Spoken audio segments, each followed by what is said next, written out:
Ganyan po ay tsura ng aming dog food.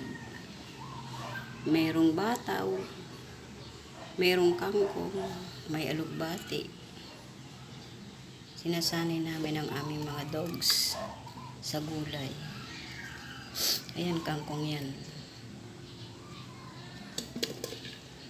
Ito, bataw. Itong mga to, ginupit-gupit na alugbati. Lahat ng yan ginupit ko lang para manguya nila. Tas ilalaga ako.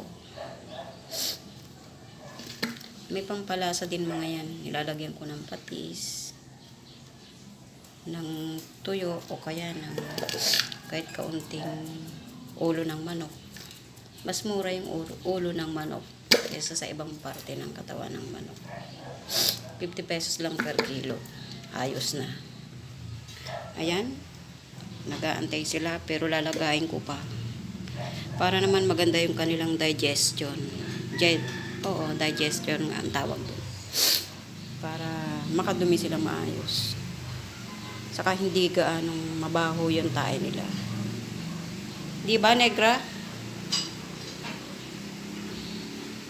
Negra, di ba? Kumakain ka ng gulay. No? Ganyan lang yan. Lalagayin. Tapos lalagyan ng kanin. Siyempre may kanin. High fiber. Ika nga. Hindi sila basta-basta magkakasakit sa sikmura. Minsan kasi ang aso, nagkakasakit din yan. Gawa ng minsan hindi balance yung pagpapakain.